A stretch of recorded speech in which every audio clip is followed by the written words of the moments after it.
O que são os dons espirituais? Eles realmente existem? Se existem, quais são eles? Fica até o final do vídeo que hoje está imperdível o nosso conteúdo.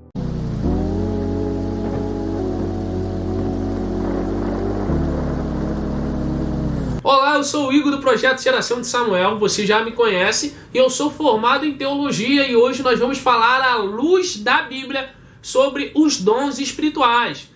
Desde já eu quero que você entenda que eu sou um teólogo pentecostal. Então a perspectiva que eu vou abordar aqui é uma perspectiva teológica bíblica pentecostal. Igor, não entendi nada do que você falou. Então, eu vou te explicar. Os teólogos que não são pentecostais, geralmente os reformados ou simplesmente que não são pentecostais, não acreditam na continuidade dos dons. O que é a continuidade dos dons? Eles acreditam que os dons espirituais eram apenas para a igreja primitiva, que hoje os dons cessaram, são os famosos cessacionistas. Nós, teólogos pentecostais, como eu sou um teólogo pentecostal, quase que não sai, acredita na continuidade dos dons, acredita que hoje os dons ainda continuam, que a igreja ainda recebe tanto como o fruto como os dons do Espírito Santo. Então hoje você vai aprender um pouco mais sobre os dons espirituais. Para fazer esse vídeo aí, eu usei para mim estudar esse livro, tá aparecendo aí, amor? Verdades Pentecostais. Como obter e manter um genuíno avivamento pentecostais nos dias de hoje. Muito bom, do falecido, saudoso, amado, querido pastor e doutor Antônio Gilberto. É uma insumidade. Se você quiser, comenta aqui embaixo que eu faço uma análise e um vídeo desse livro aqui, que é muito bom. Olha como ele está marcadinho, olha que maravilha linda. Então, se você quiser, comenta aí que eu faço um vídeo dele. Então eu vou responder algumas perguntas aqui, né? Existem os dons? Sim. Como eu falei, nós pentecostais acreditamos que ainda existe, não cessaram. Quais são os dons? Aonde eles estão? Quais são? Quantos são? Então, gente, no total são 9. Eu gosto muito da explicação, né, do pastor Luciano Subirá, né? Que fala que, assim como o fruto, né, a essência do fruto, né, são 9 gomos, né? Os dons também são 9. E ele até usa o exemplo do candelabro, né? O candelabro são 7, né? 7 velas, a haste central, 3 de um lado, 3 de outro, e essas 3, né? Cada 3 tem 3 amêndoas. 3 vezes 3, 9. Então, os 9 gomos do fruto e os 9 gomos do dom espiritual. Falando que o cristão tem que ser equilibrado, buscar tanto ter o fruto quanto ter os dons espirituais. O fruto, ele é para minha vida espiritual, sim. E os dons, sim, para minha vida espiritual, mas para eu ser extensão, né? Ser extensão da bênção de Deus para outras pessoas. Os dons espirituais são divididos, né, como eu falei, 3 hastes em 3, vamos dizer, divisões, né? Os dons de sabedoria, né? Os dons de sabedoria, os dons que manifestam o poder de Deus e os dons de revelação, né? Os dons de sabedoria e os dons que manifestam a mensagem de Deus.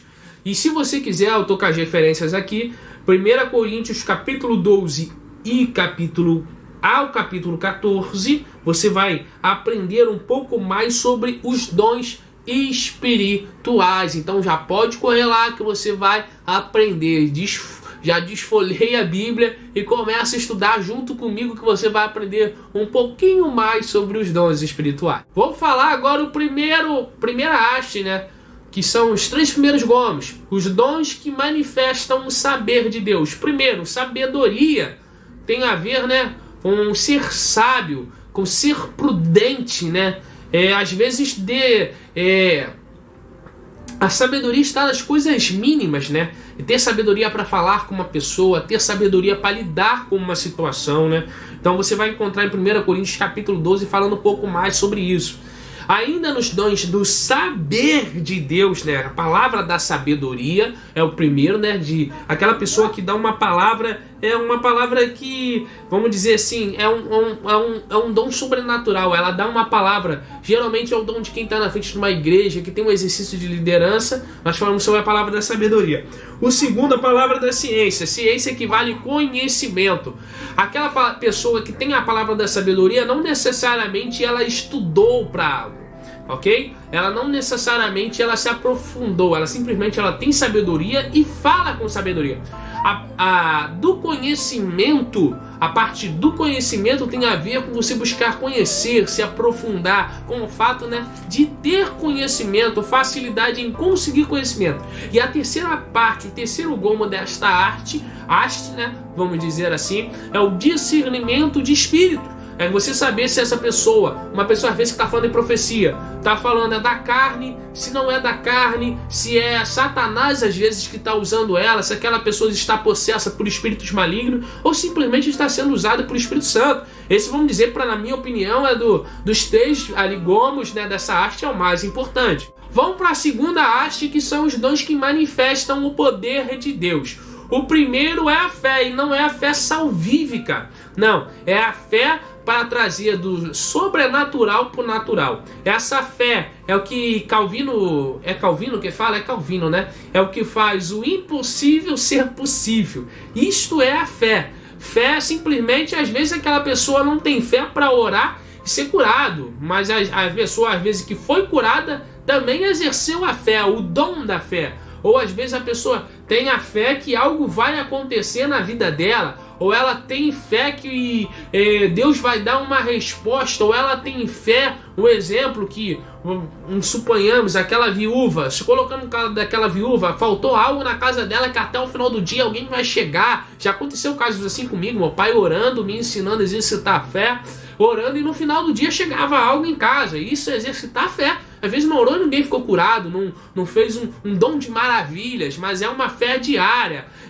Não é aquela fé para fazer milagres, mas é a fé que faz o sobrenatural de Deus acontecer na sua vida. O segundo gomo, né, dessa segunda haste, né, que é os dons que manifestam o poder de Deus, é os dons de curar. Não é aquela pessoa que ora o paralítico vai andar, mas às vezes uma dor de cabeça, uma febre. Os dons de curar é tudo aquilo que a medicina pode fazer. Mas às vezes você está sem dinheiro para comprar um remédio. Às vezes você está na casa de uma pessoa que não tem condições de ter um remédio. Você está num lugar inóspito que também você, mesmo você tendo dinheiro, não tem como comprar um remédio. Você ora, aquela pessoa fica curada. É de algo simples, mas Deus usou você e não tinha outro nenhum meio, e você é usado para o dom de cura. E o dom de operação de maravilhas é tudo aquilo que a ciência não consegue fazer. Um exemplo, um paralítico andar, um cego ver, um mudo falar, aquilo que a ciência nunca conseguiria fazer, ou não consegue, pelo menos ainda não consegue fazer. E você, pela ação do Espírito Santo, ora, e aquilo acontece, é o dom de operação de maravilhas. Então esses são os três gomos da segunda haste, que é os dons de poder. Vamos para a terceira e última haste, que é os dons que manifestam a mensagem de Deus. Primeiro são os dons de línguas, né? Que pode ser considerado tanto, né? Existem dois termos, né? Xenolália e glossonália, ok? São dois termos gregos. Um exemplo, uma pessoa que está em outro país, nunca, né? Isso acontecia muito com os apóstolos, nunca fez curso de idiomas, mas aconteceu dela, ou às vezes ela está no país dela, encontrou com um árabe, com um espanhol, e Deus tocou no coração dela evangelizar aquela pessoa, mas não tem um intérprete e ela não tem conhecimento de falar, e aquela pessoa não fala o idioma dela. De repente, aquela pessoa começa a falar no idioma da outra e a outra entende no seu idioma. Esse é dom de línguas também. E o dom de línguas também é falar nas línguas celestiais. Então, esse é considerado essas duas vertentes dos dons de língua, né, xenolália e glossonália, né, são considerados os dons de línguas. Os dons de variedade de línguas, né, é o segundo gomo, né, da terceira e última haste. Variedade, você já sabe, né, aquele que fala muitas línguas. Pode também ser considerado como ter a mesma eficácia quando traduzido de um dom de profecia. E Paulo aconselha que se alguém tem um dom, vamos dizer assim, de variedade de língua, ou um dom, que a pessoa está falando em línguas e toma a ordem do culto, tem que ter alguém que interprete essa pessoa. Então, tem que ter um intérprete, tem que ter uma pessoa que interprete essas línguas. Essa pessoa não pode ficar falando simplesmente, indiscriminadamente e tomando a ordem do culto. Tem que ter uma pessoa que interprete. Isso mesmo. E por último, que Paulo diz que é o mais importante, o dom de profecia. Paulo fala desses todos esses dons, o mais importante é o dom de profecia, que tem três finalidades: exortar, consolar e edificar. Então, todas as vezes que a pessoa te entregar uma profecia, eu vi um carro na sua vida, eu vi não sei o que, entrega uma chave, tá te exortando? Tá te consolando? Tá te edificando? Se não tá te exortando, um exemplo, você tá no pecado e Deus fala contigo, você tem que se arrepender.